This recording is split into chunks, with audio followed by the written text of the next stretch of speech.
Silence hung heavy in the Security Council chamber as the implications of the intercepted transmission sank in. Alina watched the faces around her transition from shock to grim determination. "Meat processing," the French representative finally whispered, her voice hardly audible. Alina nodded. "They see us as livestock, not equals. Their diplomatic overtures were merely to assess our defenses and pacify us before harvest." The Council authorized Operation Shadow Shield within the hour. On the surface, Earth would continue its friendly engagement with Excelnar, even accelerating technology exchanges and cultural programs. Beneath this veneer of cooperation, humanity's hidden machinery of war would awaken. 3 days later, Alina stood in the observation bay of Moonbase Artemis, a facility whose existence had been carefully scrubbed from all official records shared with Excelnar. Through reinforced windows, she watched as technicians in vacuum suits attached metamaterial cloaking panels to a series of orbital platforms. "Will they really not detect this?" asked General Santos, who had been skeptical of the operation from the start. Dr. Nakamura adjusted his glasses and pointed to a holographic display. The metamaterials absorb 99.7% of scanning frequencies used by Excelnar technology. The remaining 0.3% reflect signatures identical to common space debris. "We've been preparing for this scenario since 1947. Alina turned sharply. "You mean Roswell was a different species," Nakamura clarified. "But it gave us our first glimpse of what awaited humanity among the stars. Not all of it friendly." A young lieutenant burst into the observation deck, her tablet displaying a priority communication. "Commander, the Excelnar ambassador has requested a tour of our Jupiter mining facilities." "Perfect," Alina replied. "Arrange it immediately. Show them exactly what we've prepared for them to see." The Excelnar diplomatic vessel gleamed like polished obsidian against Jupiter's swirling storms. Ambassador Vexlar, nearly 3 meters tall with iridescent scales that shifted colors with his moves, extended 4 of his 6 limbs in what human cultural advisors had explained was a gesture of respect. "Your gas mining operations are quaint," he said, mandibles clicking in what Alina had learned to recognize as amusement, though remarkably inefficient compared to Excelnar extraction methods. "We're still learning," Alina replied with a carefully practiced humility. "Perhaps one day you might share your superior techniques." Indeed, Vexlar's scales rippled blue-green. "Satisfaction. After our formal alliance is established, of course." As the tour continued, Alina noted how the ambassador's attention lingered on specific aspects of the facility. Defense systems, communication arrays, power generation. His questions seemed casual, but each probed for weaknesses. What he couldn't see were the false structural elements hiding advanced weapon systems, or that the inefficient mining equipment was actually harvesting isotopes specifically selected for their effectiveness against Excelnar hull compositions. Later that night, in her private quarters back on Earth, Alina reviewed the day's intelligence. 16 more Excelnar vessels had entered the solar system, taking positions that, if viewed as a military formation rather than a diplomatic convoy, created a perfect encirclement pattern. Her secure terminal chimed with an incoming message from Dr. Nakamura. "Project Prometheus at 87% readiness. Dataless units deployed to all major metropolitan centers. Waiting for your command." Alina's fingers hovered over the response field. Humanity had one advantage that Excelnar couldn't possibly anticipate. They believed their deception was working perfectly. The element of surprise remained on Earth's side, but timing would be everything. "Maintain position," she typed. "Let them think they have us." As she closed the communication channel, her gaze fell on an old photograph on her desk, her grandfather in military uniform, standing before the secured entrance to Area 51 in 1952. He had died never knowing that his work on reverse-engineered alien technology would one day become humanity's last line of defense. "Soon," she whispered to his image. Soon they'll learn what it means to underestimate us. The ultimatum echoed through every communication device on Earth. Ambassador Vexelar's message played on repeat: surrender Earth's resources or face annihilation. As if to punctuate their demand, that Selnar destroyed a military response from the combined forces of 3 nations, vaporizing a squadron of fighter jets that had been scrambled as a show of defiance. Alina watched the footage from within the Rocky Mountain Command Center, her expression betraying nothing as world leaders around her descended into panic. President Quan slammed his fist on the table. "We need to negotiate terms," the Chinese representative urged. "Buy time." "There will be no negotiation," Alina said, pressing her palm against a biometric scanner hidden beneath the conference table. Steel shutters slid over the windows as the facility transitioned to full war footing. "We're done playing their game." 5 kilometers beneath the mountain's surface, Dr. Hiroshi Nakamura led Alina through a vast chamber that hummed with power. Engineers moved with practiced efficiency between workstations, monitoring systems unknown to the public world. "Welcome to Prometheus Control," Nakamura said, his voice carrying pride tinged with solemnity. The culmination of 78 years of preparation. The chamber's center featured a holographic projection of Earth, with pulsing red points marking Selnar ship positions. Surrounding this were displays showing readiness levels of defense systems whose existence had been concealed from all but the highest levels of government. "How many people know about this?" Alina asked, staring at a display showing a fleet of advanced spacecraft, hidden within asteroid formations throughout the solar system. "Fewer than 2,000, Nakamura replied. Compartmentalization was essential. The Selnar have infiltrated human governments before on other worlds. We couldn't risk them discovering our true capabilities. Alina turned to face a massive vault door at the chamber's far end. And behind there, Nakamura's expression grew grave. Our last resort, the Excalibur Protocol. But we're not there yet. He gestured to a nearby technician. Show her Daedalus.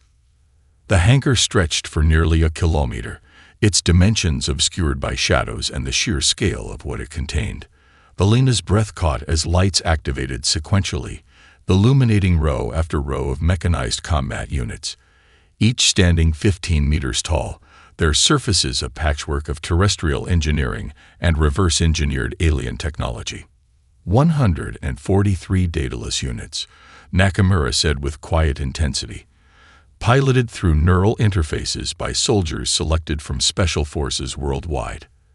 The outer armor incorporates elements from the Roswell craft, modified with our own innovations. Alina approached the nearest unit, placing her hand against its foot assembly, a mere fraction of the machine's immense form. The metal felt warm, almost alive. The neural interface is the true breakthrough, continued Nakamura, as technicians swarmed around the units, performing final checks. It translates human instinct and creativity directly into action, bypassing the computational delays that make alien combat systems predictable. A human mind, with all its illogical inspiration and split-second intuition, controls every movement. In the medical wing adjacent to the hangar, Alina observed the pilot preparation process. Men and women of various nationalities sat in reclined chairs, neural filaments being carefully attached to their temples by medical staff. Captain Maya Reyes, formerly of Mexican Special Forces, caught Alina's eye from her preparation chair. Permission to speak freely, Commander. Alina nodded. That Selnar stripped my homeworld bare in another star system before I escaped to Earth as a child. Reyes said, her eyes hard with memory. They believe themselves gods among lesser species. Today they learn differently. As if responding to her words, alarms blared throughout the facility. Alina's comm unit activated automatically. Commander, Selnar forces have begun landing operations in major cities. Civilian casualties reported in Shanghai, London, and Nairobi. Alina looked at the room of pilots, seeing determination harden on each face. Launch all Daedalus units, she ordered. Activate the Athena network. It's time to show them what humanity has been hiding. As she turned to leave, Dr. Nakamura caught her arm. "Commander, there's something else you should know. The technology we've developed. It's not just weapons. Some of it is beyond anything the Excelmar possess. We've been advancing in secret for decades, guided by discoveries that our public science hasn't even imagined. Why keep that hidden even from our own people?" Elena asked. "Because," Nakamura replied softly, "human nature is both our greatest strength and most terrible weakness. We needed to ensure we evolved enough wisdom to handle the power before revealing what we had found." Marcus, Chen's X-37Z prototype, sliced through the formation of Selmar fighters, his neural interface translating thought to action with no perceptible delay. Behind him, 3 alien vessels collided while attempting to track his erratic maneuvers, their debris creating a cascading hazard that disrupted the Selnar fleet's precision. "Phoenix Squadron, form on me," he commanded, watching as 5 more experimental craft detached from their hiding places within orbital debris fields. Each pilot had been selected for specific traits. A stunt pilot who flew by instinct, an air race champion known for impossible turns, a former fighter ace with a reputation for maneuvers no simulation could predict. Together, they executed the drunkard's walk pattern, a combat formation inspired by the random motion of particles in fluid, impossible to predict mathematically, but perfectly coordinated through the squadron's shared neural network. On the Selnar flagship, Drezak's second-in-command approached with visible trepidation. "High Commander, we've lost 37 interceptors to just 6 human vessels," the officer reported, his scales faded to a dull gray. The Selnar equivalent of extreme stress. "Their flight patterns defy all known combat algorithms." Drezak stared at the tactical display, watching as the human crafts executed maneuvers that should have torn them apart from the forces alone. "What of the human cyber attack?" he demanded. "Contained, but at great cost. We've had to isolate 40% of our systems and revert to analog controls. The viral code. It's unlike anything in our records. It seems to evolve in response to our countermeasures." A proximity alarm blared as another Selnar cruiser reported catastrophic shield failure. Deep in Mumbai's cybersecurity bunker, Priya Sharma monitored the propagation of her virus through holographic displays surrounding her workstation.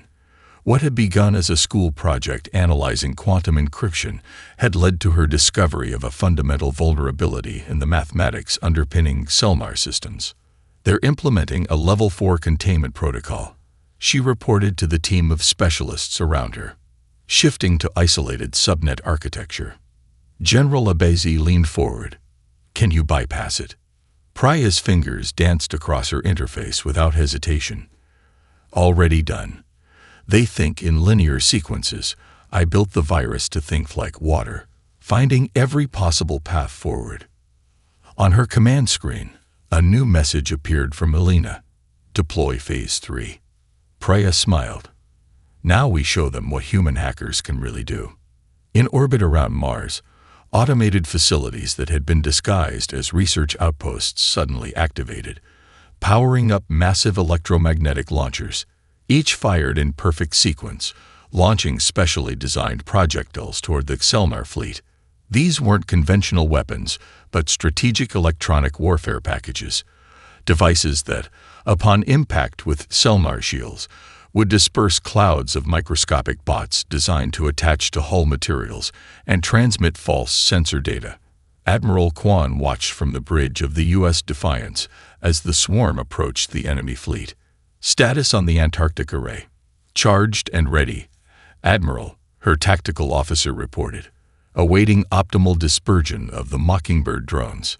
The Antarctic array, disguised for decades as a climate research station, housed Earth's most powerful directed energy weapon, capable of focusing enough power to disable capital ships once their shields were compromised. On the lunar surface, in a crater perpetually shadowed from both Earth and space observation, Commander Rashid activated the gravity manipulation system extracted from the original Roswell craft. The technology had been refined over decades, its power requirements finally solved through breakthroughs in zero-point energy research kept hidden from public knowledge.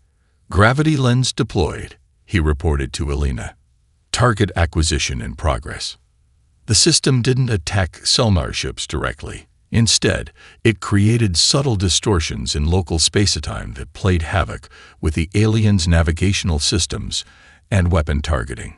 Shots that should have struck human defenses curved away mysteriously. Zelnar vessels found themselves drifting out of formation without apparent cause. In low Earth orbit, Captain Layla Oko commanded a squadron of what appeared to be standard space debris removal vehicles. On her order, they shed their civilian disguises, revealing compact missile platforms specifically designed to target Selnar engine configurations. "Remember your training," she told her pilots through the neural link. "They expect us to target their command centers or weapons. Hit their propulsion instead. Strand them here where they can't escape." As her missiles launched in coordinated waves, she added, "Let's show these would-be conquerors what happens when you mistake preparation for primitiveness." A shimmering distortion rippled across the New Delhi skyline as a Daedalus mesh unit phased partially out of normal spacetime, its outline blurring as it seemed to exist in multiple positions simultaneously. The pursuing Selnar war machines fired repeatedly at where the human mech had been, their targeting systems unable to lock onto something existing partially between dimensions. Lieutenant Raj Patel felt the neural interface translate his intuitive understanding of quantum physics into practical application. As a theoretical physicist before joining the EDC, he'd spent years studying phase shift possibilities, never imagining he'd be applying them in actual combat. "Phase shift cooling at 82%, reported the AI integrated into his mech. 30 seconds until required reversion to normal spacetime." Raj glanced at the Selnar forces converging below, enough firepower to level the ancient city. He needed to draw them away from the population centers. "Athena, I need a prediction."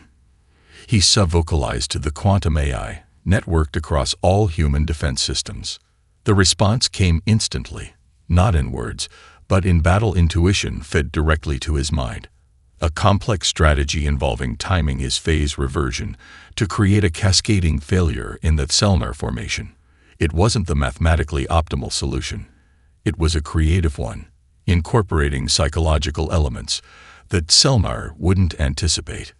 In the Prometheus Command Center, Dr. Nakamura monitored the Athena network's performance with a mixture of awe and concern. The quantum ad represented humanity's greatest technological achievement, an artificial intelligence that incorporated human emotional response patterns and creative thinking rather than pure logic. "She's evolving faster than predicted," he told Alina. "The combat data is accelerating her neural architecture development." Alina studied the holographic battle map where hundreds of engagement points flickered across Earth and near-orbital space. "Is she stable?" "Yes," Nakamura replied. Unlike conventional AIs that pursue optimization at any cost, Athena's core architecture includes human ethical frameworks and emotional intelligence. She understands nuance, mercy, and proportional response, concepts that Selnar strategic systems can't process. High Commander Drezak paced the command deck of his flagship, his scales shifting to deep crimson in what his species recognized as controlled fury. Around him, subordinates worked frantically to adapt their systems to human countermeasures. "The reinforcements have arrived from the outer system," his tactical officer reported. 6 additional dreadnoughts have entered Earth orbit. "Deploy the world breakers," Drezak ordered. "Target their population centers. Let's see how creative these humans remain when their offspring burn." His weapons officer hesitated. "High Commander, our intelligence indicates the humans are using their own young as evacuation priorities. They've established underground shelters with significant defensive capabilities, specifically designed to protect their reproductive units and juveniles." Drezak's inner eyelids snapped closed in disbelief. They anticipated even this. What manner of species plans for the protection of their weakest members before their military assets? In Seattle, Captain Sarah Chen, Marcus's sister, led her Daedalus unit through the city's underground tunnel network, modified years ago with hidden access points for exactly this scenario. Above, Zellner ground forces searched methodically for human defenders, unaware that the entire city's population had been evacuated through these passages weeks earlier, when Alina first discovered the Zellner deception. Mockingbird drones deployed, Sarah reported, releasing hundreds of small aerial devices that projected thermal signatures mimicking human civilians. Let's keep them chasing ghosts while our real forces gather. Through her neural link, she felt rather than heard Athena's strategic guidance, a sensation-like intuition, but sharper, more certain. The AI had identified a pattern in Selnar urban warfare tactics, a blind spot in their approach that human forces could exploit. In orbit, the battle had reached fever pitch. Zelnar reinforcements brought new weapon systems online, massive energy projectors designed to crack planetary crusts. Alina received the alert in the command center and made the decision she'd hoped to avoid. Activate Charid protocol. Throughout the solar system, gravitational sensors hidden within the asteroid belt activated. These devices, based on theories developed by a classified think tank of physicists whose work never appeared in public journals, could detect and manipulate the subtle gravitational waves that preceded massive energy discharges. As the first Selnar world breaker charged its main weapon, targeting London, the gravitational field around it distorted. The massive energy buildup, instead of projecting toward Earth, collapsed back into the vessel's own power systems. The resulting explosion temporarily outshone the sun, consuming 3 adjacent Selnar ships in its fury. They just learned lesson 1 about human ingenuity, Alina said, watching the tactical display update. We don't just adapt to threats, we turn them back against their creators. The underground studio in New Orleans pulsed with frenetic energy as musicians from a dozen traditions collaborated in controlled chaos. Jazz legends improvised alongside classical virtuosos and indigenous drummers, their combined output filtered through neural interfaces that amplified the unpredictable elements of human creativity. Dr. Isabella Morels, Earth's foremost expert on xenosensory perception, monitored the Selnar physiological responses transmitted from embedded sensors. Their auditory processing centers are approaching overload, she reported. Their brains literally cannot process music that doesn't follow mathematical progressions. Legendary trumpeter Marcus Williams lowered his instrument momentarily. You're telling me my solos are becoming a weapon of war? More than that, Isabella replied. Your particular style, the way you bend notes between established tones and shift tempo unpredictably, creates neurological patterns that their brains interpret as existential danger. The studio's secure channel activated with Alina's voice. Increased transmission power. Focus on Selnar command vessels. In Sydney's war-torn financial district, Commander Lachlan Bennett's squad of EDC special operatives moved with deliberate irregularity. Their combat suits featured visual camouflage, unlike anything in military history, not designed to blend with the environment, but to create visual patterns that disrupted Selnar visual processing. Remember, no counting, no rhythmic movement, Lachlan reminded his team. Every step, every action should be arrhythmic. Their brains are pattern-matching machines. When they can't find patterns, they experience the equivalent of vertigo. His squad had trained for months to unlearn military precision, studying techniques from improvisational dance and chaos theory to move in ways no alien algorithm could predict. Through his tactical visor, Lachlan watched the approaching Selnar patrol. The aliens moved with mechanical precision, weapons held at identical angles, steps perfectly synchronized. They were magnificent in their order, and utterly vulnerable to the cognitive warfare his team was about to unleash. In the Selnar Medical Bay, Chief Biological Officer Vextal struggled to understand the epidemic spreading through the fleet. Warriors returned from Earth engagements exhibiting symptoms never before recorded in Selnar medical history. Visual processing disorders, decision paralysis, and what could only be described as existential dread. Their art is a virus, he explained to Drezak. Not metaphorically, it literally affects our neural pathways. Their music contains frequency combinations that trigger cascading misfires in our auditory processing centers. Their combat movements lack the patterns our brains evolved to recognize, creating a form of sustained neurological shock. He displayed brain scans of affected warriors. This one was exposed to human dance performances for just 7 minutes. His higher cognitive functions have effectively shut down to protect his core consciousness. Drezak studied the evidence with growing horror. How do they know our vulnerabilities so precisely? No species has ever weaponized unpredictability before. Because unpredictability is their natural state, Vextal replied. What we perceive as cognitive warfare, they experience as art, recreation, pleasure.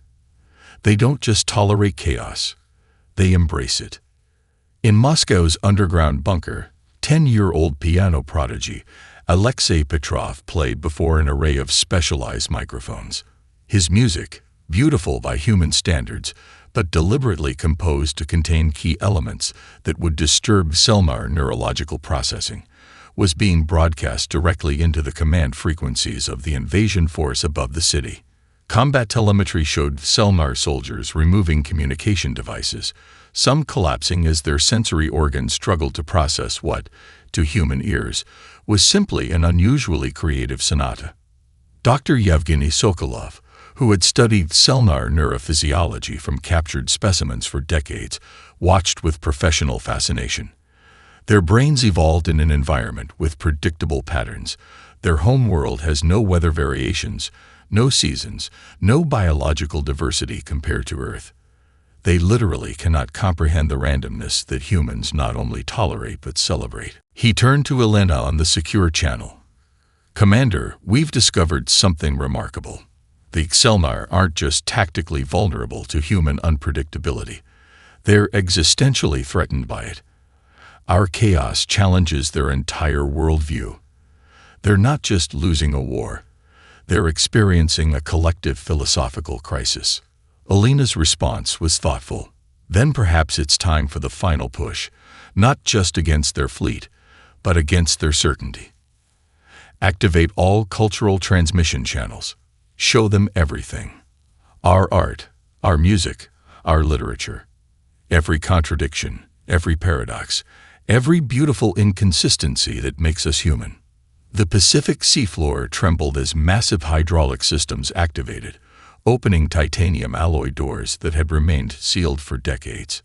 Seawater rushed into the initial chambers, carefully managed by pressure systems that prevented detection by Selmar sensors monitoring Earth's oceans. Dr. Amara Okafor, lead physicist of Project Excalibur, stood in the control center aboard the submersible research vessel Challenger Deep, monitoring the activation sequence. Around her, a team of scientists, many of whom had spent their entire careers on theoretical work without ever knowing its true purpose, watched in silent awe as their equations and models became reality. Particle accelerator synchronization at 98.9%, reported her assistant. Dimensional harmonics stable. Amara studied the quantum field projections with a physicist's practiced eye. What they were attempting had never been tested at full scale. The energy requirements alone had been deemed impossible by public scientific consensus. But here, shielded from observation by miles of ocean and advanced cloaking technologies, humanity had built something that defied conventional understanding of physics. We're not just manipulating matter and energy, she explained to Elena through their secure channel. We're temporarily altering the relationship between them in a localized space-time bubble. In lunar orbit, the Prometheus observation platform captured the moment when Neptune's smallest moon, Naiad, shimmered like a heat mirage and simply disappeared. Elena stood transfixed by the footage, aware she was witnessing something that would redefine humanity's place in the cosmos. How long will the effect last? Approximately 7 minutes, Dr. Nakamura replied. The moon isn't destroyed. It's been shifted slightly out of phase with our dimension.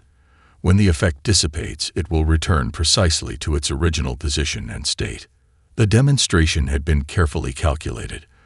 The moon was uninhabited, Its temporary removal would cause no cascading gravitational effects, and the display would be clearly visible to sonar long-range sensors while posing no actual threat to any living being. "Send the transmission," Alina ordered. Aboard his flagship, High Commander Drezak received the human communication with growing disbelief. The accompanying footage showed the impossible. A celestial body simply phased out of existence, only to reappear minutes later exactly as before. "This cannot be real," he insisted. "It must be a deception." His science director's scales had faded to an ashen gray. "The readings are authentic, High Commander. The humans have demonstrated technology that can temporarily remove objects from our dimension without destroying them. The energy requirements alone are beyond our theoretical understanding." The human message was simple, delivered by Alina herself. "We did not want this war. We still don't. But if forced to defend ourselves, we will employ capabilities that your intelligence never detected. Capabilities we have refrained from using out of ethical concerns that your species might not comprehend." Drezak's mandibles clicked rapidly, a sign of extreme agitation. "They could have used this against our fleet from the beginning." "Yes," the science director confirmed. "Instead, they chose a demonstration that caused no harm. The implications are troubling." Deep beneath Geneva, in a facility adjacent to CERN, but unknown to the public scientific community, Dr. Elias Cowrie monitored the quantum entanglement network that had made the Neptune demonstration possible. The technology represented the convergence of 100 secret breakthroughs, advancements deliberately kept from publication to prevent their weaponization. Entanglement stability maintained throughout the demonstration, he reported to Project Excalibur. The Casimir effect amplifiers performed beyond expected parameters. What that Selnar couldn't know, what humanity itself barely understood, was that Project Excalibur represented merely the visible application of theoretical physics breakthroughs that went far deeper. The ability to shift matter between dimensional states was just one application of principles that could, if developed further, revolutionize humanity's understanding of reality itself. Alina stood before the Emergency Security Council, the representatives of Earth's nations now understanding the full scope of what had been hidden from them for generations. Project Excalibur was never intended as a weapon, she explained. It was developed as the ultimate deterrent, a demonstration that humanity possesses understanding of cosmic principles beyond mere destructive capability. The Chinese representative leaned forward. "And if deterrence fails?" Alina's expression remained carefully neutral. "There are other applications of the technology, more focused, more precise. But they remain theoretical, and we hope they stay that way." What she didn't say, what only she and 5 others on the planet knew, was that beneath the Antarctic ice sheet, a final resort system waited. If activated, it could create a localized dimensional pocket around Earth itself, temporarily removing the entire planet from normal spacetime. Unreachable, untouchable by any outside force. It would come at great cost. But if necessary, humanity had the means to simply step aside from the universe until the danger passed. In the crystalline chambers of the Galactic Council's secure meeting facility, Ambassador Tlarix of the Sileni faced unprecedented scrutiny. Representatives from 200 species bombarded her with questions about the human conflict, a subject she had unexpected expertise on. "You've had contact with humans before?" demanded the Vrex ambassador, eye stalks quivering with suspicion. Tlarix's membranous wings folded tightly against her back, a gesture of solemn affirmation. 27 Earth years ago, a Sileni scientific vessel crash-landed in a remote Earth region. Instead of experimenting on us or exploiting our technology, the humans who found us provided medical aid and helped repair our ship, asking only for knowledge in return. Murmurs rippled through the assembly. Such behavior contradicted everything known about emerging species who typically exploited any advantage against more advanced civilizations. "We established a covert exchange program," Tlarix continued. "Selected human scientists were brought to Sileni research stations. What they accomplished in months took our specialists decades. Their unique cognitive approach, combining intuitive leaps with rigorous methodology, solved theoretical problems our greatest minds had struggled with for generations. The Draxis representative, a silicon-based entity, emitted a skeptical harmonic. Why would you risk sharing advanced knowledge with a primitive species? Because we recognize what that Selnar failed to see, Tlerix replied. Humans aren't simply another carbon-based life form stumbling toward the stars. They represent something unprecedented, a species shaped by such extreme evolutionary pressures that adaptability became their defining trait.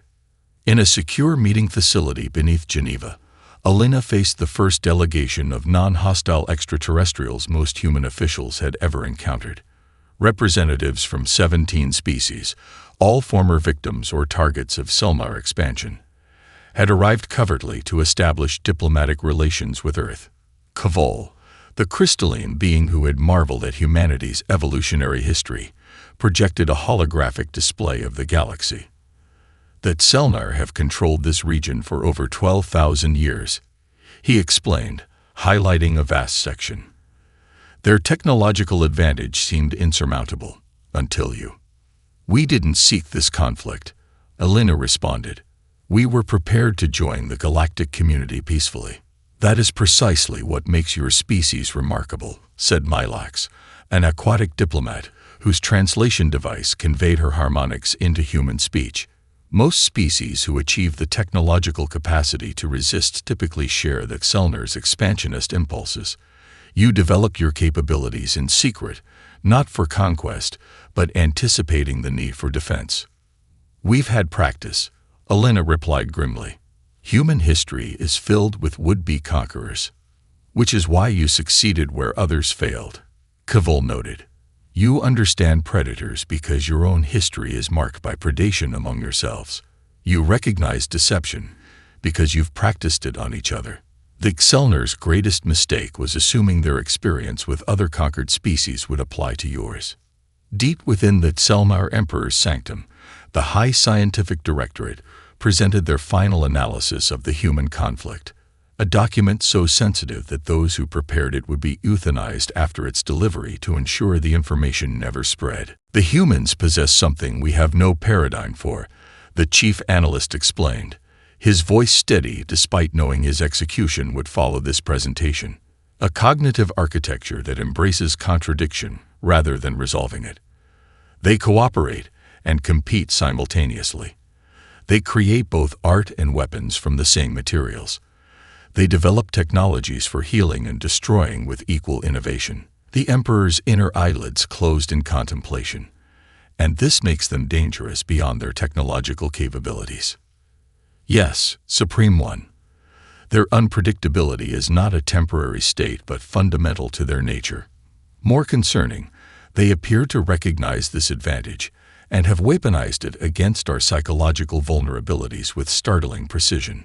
The Emperor studied the fall of his once invincible armada with dispassionate eyes. They could have destroyed our fleet entirely, yet chose restraint, the analyst confirmed. This suggests a value system we cannot yet model accurately.